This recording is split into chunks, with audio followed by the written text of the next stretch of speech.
Hey everybody, it's me, it's Matty D.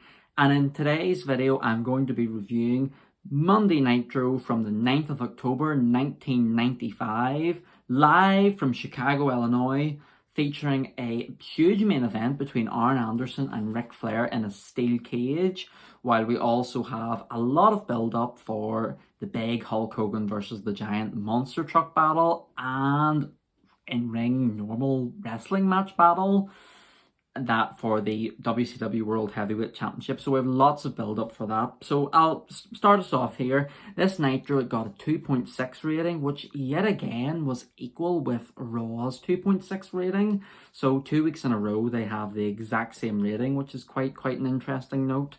We start off the show with a recap of Kevin Sullivan and the Giant taking out Hulk Hogan from last week, with the really impressive neck snap, and it was an effective segment. I did cover it last week. The Giant has been booked so well. A lot of talk was made at the start of the Giant's WCW career, or at the end of his WCW career, that Eric Bischoff did not know how to book a Giant. And I mean, in ways, like, I understand the criticism, but geez, at the start he was booked really well. But anyway, we get to the Nitro introduction that we all know and love, and there is a really cool helicopter shot coming from Chicago as well. Chicago, it's such a beautiful city, and I hope to get to see it someday. Sorry, I'm just adjusting my camera a little bit. We start off, we go with the commentary team of Eric Bischoff, Steve Mongo McMichael, and Bobby the Brain Heenan.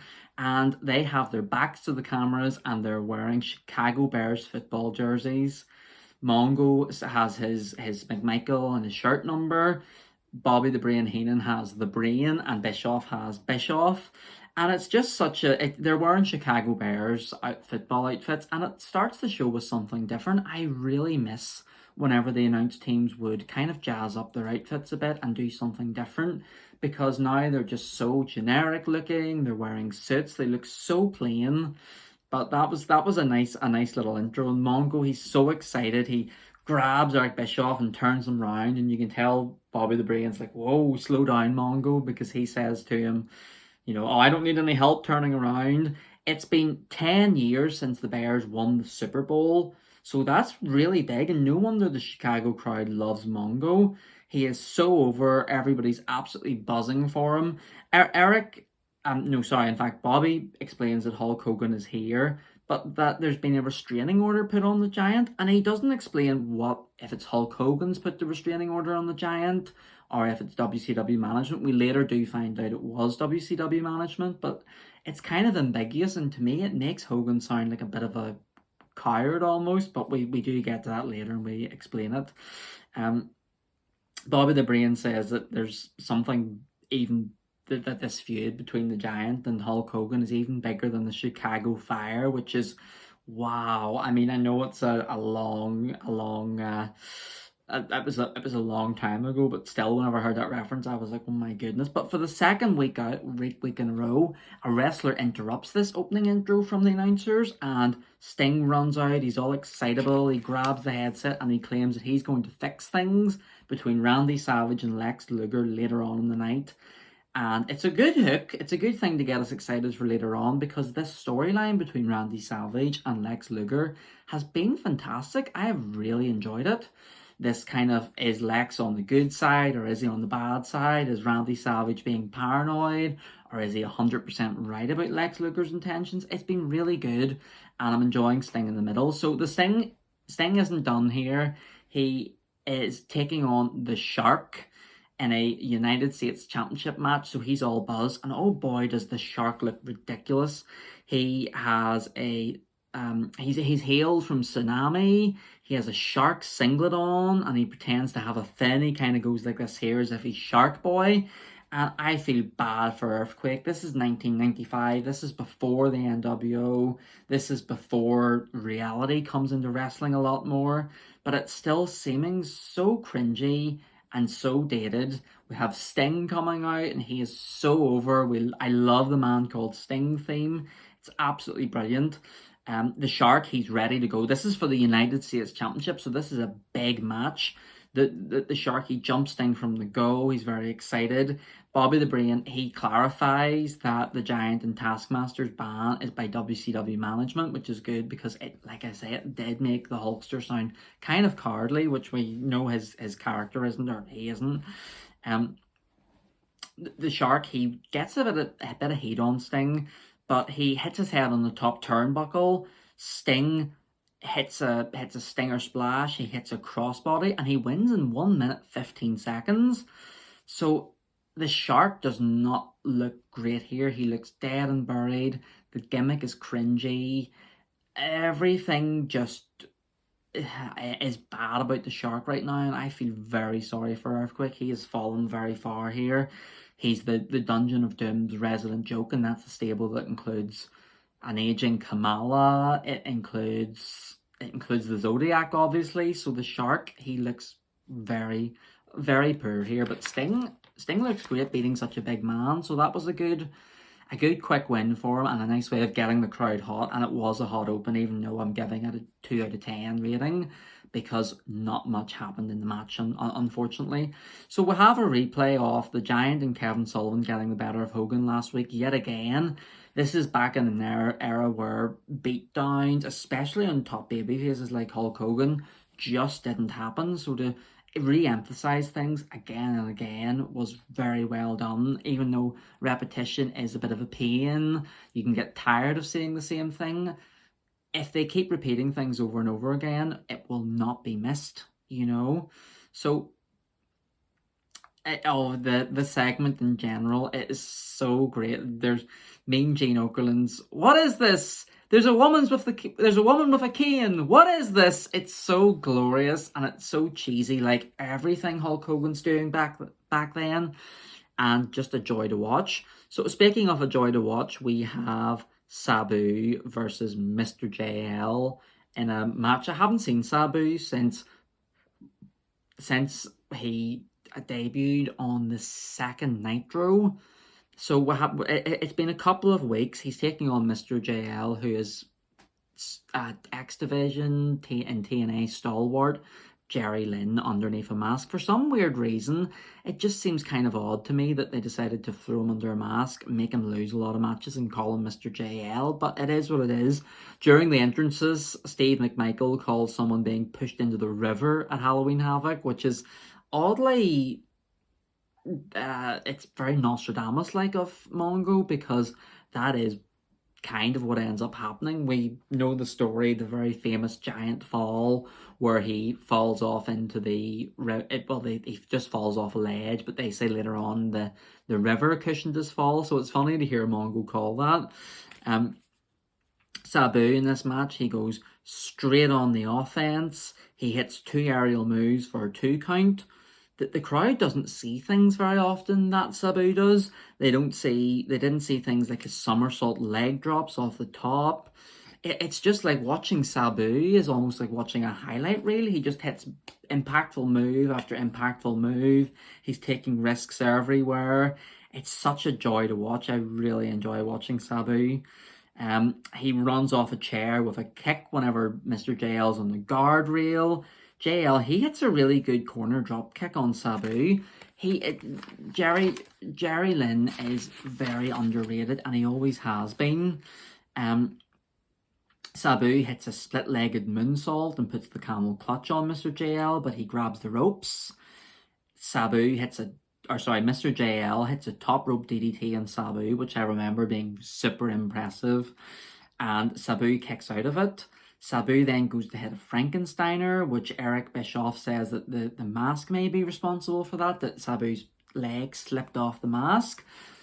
It suggests to me almost that Eric knew that, or at least suspected that it was a botch of some kind, but it seemed to very masterfully go into the next move when Sabu hit a powerbomb and yet again hit the camel clutch and made Mr. JL tap out. The match, it was on the short side, but it was really enjoyable. I wasn't expecting a lot from it, and it ended up paying out in dividends. I came into it with just kind of, Sabu's going to do a couple of crazy moves and that'll be it. But it was so much better than I thought it was going to be. After the match, Sabu had a sunset flip off the top rope onto the floor, and he just continues to attack Mr. JL, which shows how crazy Sabu is, especially since 2 weeks ago he took out, who was his opponent? Oh, it was Alex Wright. He took out Alex Wright he basically put Alex Wright through a table and ended up getting disqualified for continuing the match after the match had already finished. So that just emphasizes how crazy and how little Sabu cares about victory, that he is willing to do anything just to inflict pain on people. It doesn't matter if he gets disqualified. It doesn't matter what happens to him. So Sabu looked really cool here. But Mr. JL and Sabu, they fight away and on the outside, and I'm really enjoying it. I want to see what happens, but Eric Bischoff cuts us away from the segment, which was a shame because I would give the match a solid 8 out of 10. Sabu was so impressive here. Mr. JL held his own, and you have to remember, crowds did not see things like this back then, so it was such a treat, and I thoroughly enjoyed it. The commentary team, they go back to talking about Hulk Hogan and the Giant being here, and then they cut to the ring where Mean Gene Okerlund has Sting and Lex Luger there with him, and they're waiting for Randy Savage. So Sting can supposedly solve Macho Man's problems with Lex in recent weeks. Mean Gene introduces Randy Savage with, "Let's get the score and here's some more," which is fantastic. And Randy Savage, despite being crazy and kind of irrational at times, is so over. We love Randy Savage on this YouTube channel. We think he's absolutely amazing, and I get why the crowd would like him, because he's the Macho Man. But in this feud, he does come across very insane. The Macho Man wants to know why the Giant has chokeslammed everyone but Sting. So now he's gone from calling out Lex Luger to having an issue with Sting as well, because he can't be paranoid about Lex Luger because the Giant's already chokeslammed Lex. Sting gets in Randy Savage's face, and there's a great moment here where Sting calls Savage paranoid, and Randy absolutely loses his mind as if to say, "What do you mean, brother? Calling me paranoid? How dare you? I've never been called paranoid before in my life." He just seems so affronted by the idea that anybody would say he's paranoid, and it's absolute gold. And Sting kind of simmers things down. I think Randy, yes, he's offended by being called paranoid, but I think he does kind of calm himself down and decide to actually listen to the man called Sting.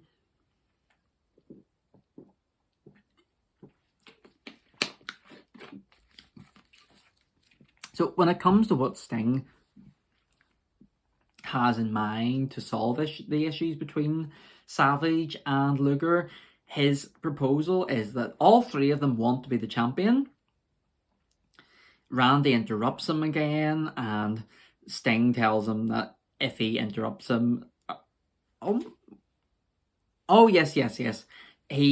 Sting says the three of them want to be champion, but then he gets really mad whenever Randy interrupts him and tells Randy if he gets into his face again, he might be on Sting's bad side. So Sting has a bit of heat here. He's not just being the dowdy peacemaker, letting everybody run around him. He stands up to Randy Savage, and like I say, Randy seems to pay attention to him. But Sting's big idea, and it's a strange one, is for Lex and Randy to fight at Halloween Havoc. I think his whole idea is that Savage and Lex have these issues with each other, but they can get it in the ring and fight off with each other. But he does put a kind of qualifier for it, that the two of them can only have their match if Randy defeats Kamala and Lex Luger beats Ming. So I'm not too sure how this is supposed to help broker peace between the two of them, that they're going to kind of have to qualify to fight each other. But Lex is happy with the idea. Randy Savage is happy with the idea. Sting has told Lex in this segment earlier that he's tired of babysitting him and defending him. So I think Lex kind of says, okay, we'll do it your way. We'll have this match. And he agrees to fight the Macho Man at Halloween Havoc. So that's an exciting build-up. Randy finishes off the segment by saying, "We've got a date, don't be late." And it's just a great segment. The work from all three of them is so good, and Mean Gene's there officiating things, just being Mean Gene and being awesome like he always is. It's just I don't understand why they have to face Dungeon of Doom members in matches in order for them to qualify to take on each other. But it's one of those things. Wrestling doesn't always make sense. And that's another 2 good matches added to the whole thing. Lex versus Ming, which was brilliant a couple of weeks ago. And Kamala versus Randy Savage. We then cut to a vignette, actually, where a limousine pulls up at WCW headquarters, I'm assuming. And out of this car steps out a man who Eric explains is well-travelled. A suited and booted Chris Benoit, who just looks up at whatever's ahead of him and says, WCW, where the big boys play, huh? Before walking on. So I was not expecting to see Chris Benoit here. I knew he joined WCW very soon into Nitro, but it was such a surprise to just see this suited Benoit walking out of a limo and Eric explaining where he's been and how well travelled he is. And it was just it was a surprising segment. A bit of background with Benoit. I know he's a very contentious subject with a lot of people. He used to be my absolute favourite whenever I was a kid. I started watching wrestling. I was a bit of a late bloomer. I started in 2004, and I was such a big Chris Benoit fan. I loved his work. I loved his intensity. I loved how real he made every match he was in seem. And whenever what happened, it absolutely broke my heart. It was very, very upsetting.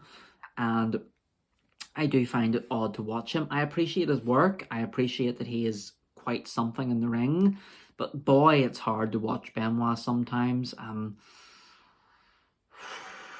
I don't have many heroes in life, so for one of my heroes to do something like that was hard to take. It really was. So we'll see Benoit a lot more, and that's fortunate because he's great in the ring, but it's unfortunate for other reasons. Next up, Disco Inferno comes out dancing yet again, despite not being booked to appear. Brian tries to goad the Mongo by saying that Chicago Bears couldn't afford Disco Inferno to perform at one of their matches, at one of their football games, but it doesn't really work. But I just love their back and forth. I love that both of them never hesitate to throw jabs in at each other. And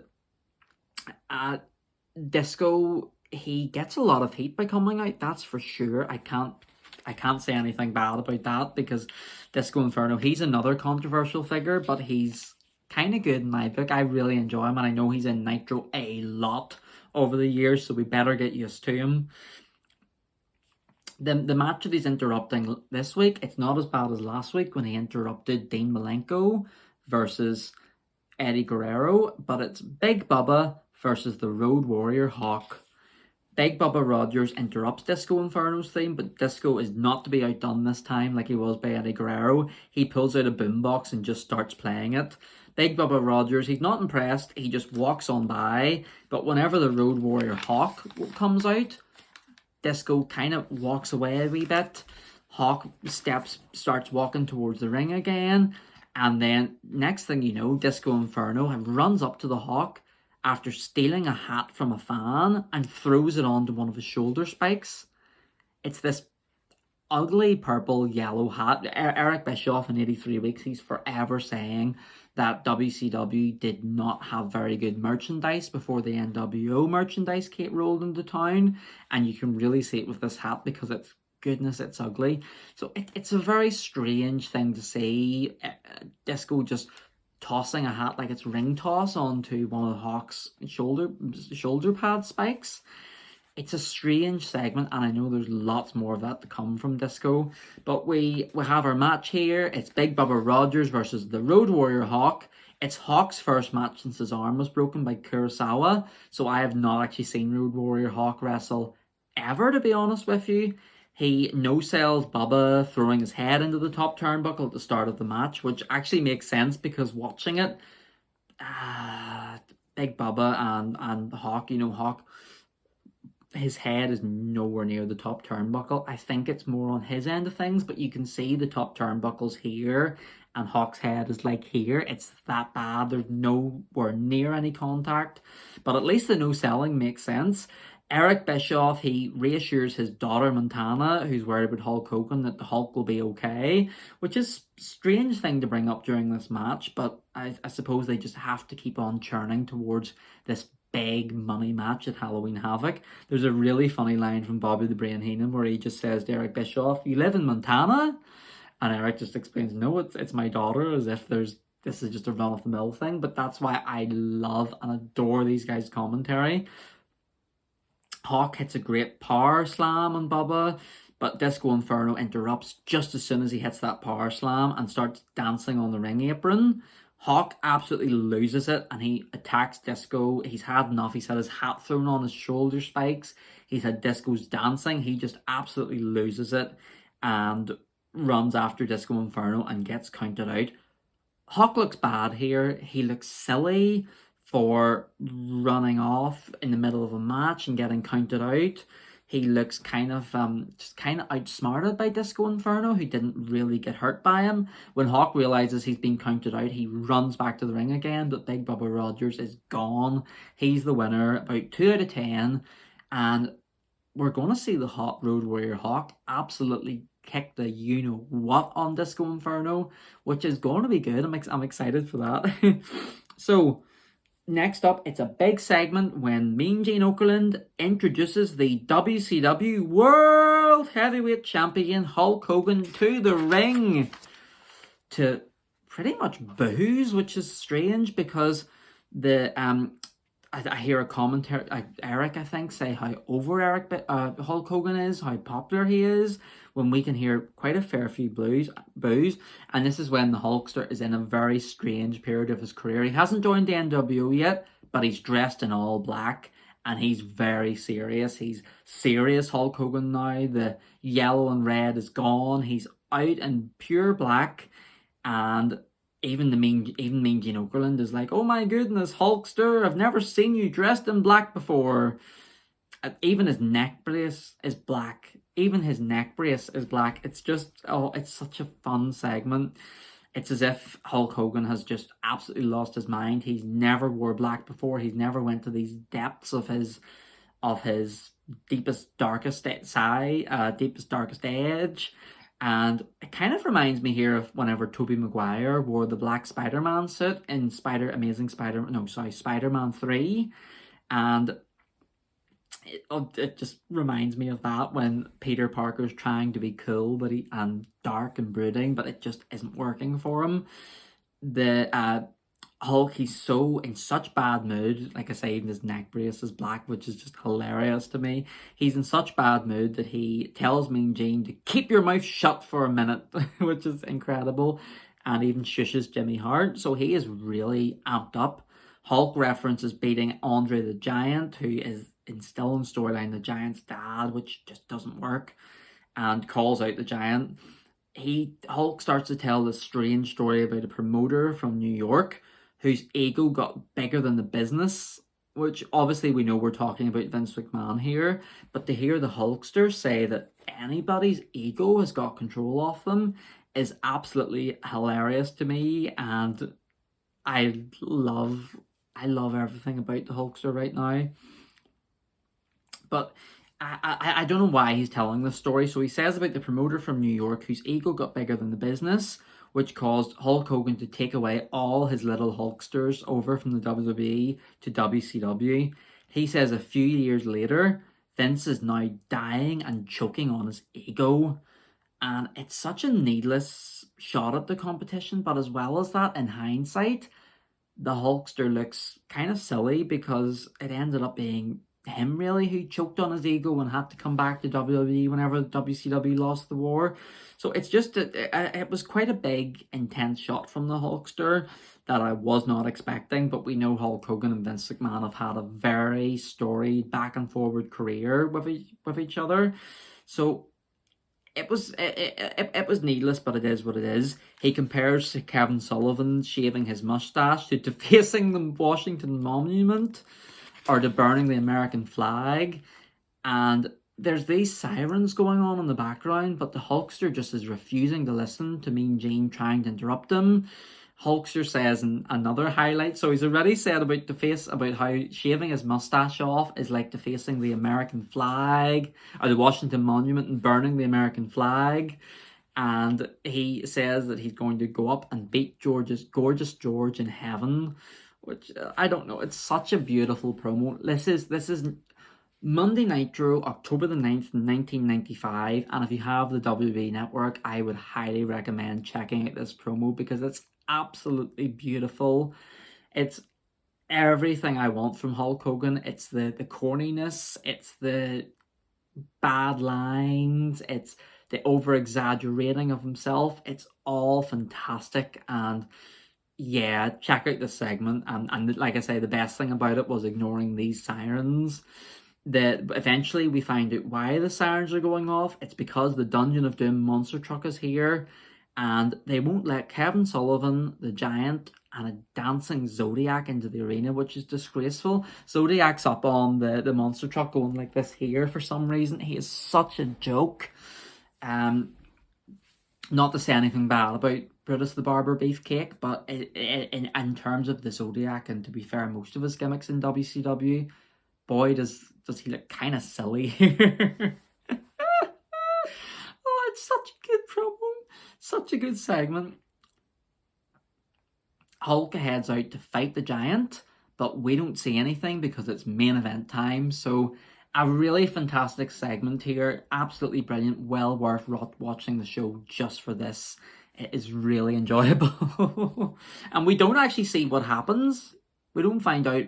Well, we do find... Well, let me cover it in a second. Sorry. Okay. Hulk heads out to fight the Giant, but it's main event time when we're in a steel cage. Ric Flair versus Arn Anderson to try and prevent interference from Flying Brian Pillman, who has aligned himself with Arn in a very strange story where the two of them are trying to get the better of the Nature Boy Ric Flair. We only have 11 minutes on at this stage, but they still cut to the commentary team and show Mongo with Pepe, who has a little football outfit on, which is so cute. It even has a little helmet. I love Pepe. I don't know if he's Mongo's real dog or what the situation is there, but I love Pepe so much. He's the cutest dog, and the segments with him are silly, but he is absolutely adorable. The commentary team explains that the police have oh no, sorry. My handwriting is awful here, so my notes sometimes get a bit garbled for me.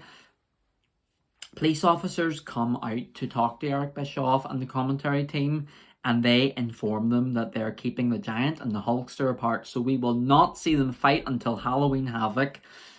It's funny, I don't think these are police officers. But seeing Eric conferring with the false police was an enjoyable thing to see. So next up is the main event, Ric Flair versus Arn Anderson. And Eric is proud as punch that they're having a steel cage match on Nitro instead of pay-per-view. It's traditionally steel cages were saved they were like the Hell in a Cell before even it got watered down. They were the feud blow-off matches. So to see one on the main event of a random television show, it shows that Eric is throwing things at the wall to see if they'll stick. But it's what is, kind of doesn't make sense for business. It's good for the viewers because I was excited for this match. Flair starts off strong against Anderson. Arn throws Rick into the cage a couple of times to get some heat as we head to the break. After the break, Arn hits a beautiful spine buster onto Ric Flair, which is just such a great spot to return to. Jim Cornette always says that they try to time things in wrestling where there's a big impactful move. As soon as we go on, they maybe do rest holds during the break and a couple of things to keep the crowd going. But whenever it goes back to the break and they know they're about to go back, they hit the big move, and that's exactly what Arn did here with the spine buster. Brian Pillman tries to enter the cage anyway, but Ric Flair meets him at the top and punches him off, which looks amazing. I'm excited for seeing this Brian Pillman stuff because I haven't seen much of his career, and I've heard a lot of good things, and the way he took this bump was absolutely fantastic. Flair, he's a man on a mission. He's solidly a babyface now at this stage. He goes for a figure 4 lock on Arn Anderson, but Arn hits Ric Flair with something and pins him. Very out of nowhere, very quick. Eric Bischoff and Mongo, they didn't pick up on on Arn hitting Rick with something. I don't know if Brian was supposed to throw Arn brass knuckles or what happened, but it just seems like Arn hits him steadily. You know, he hits him kind of right and hits Ric Flair in the face, and that's it. So it was strange. It was a very quick match, but I would give it a 6 out of 10 here.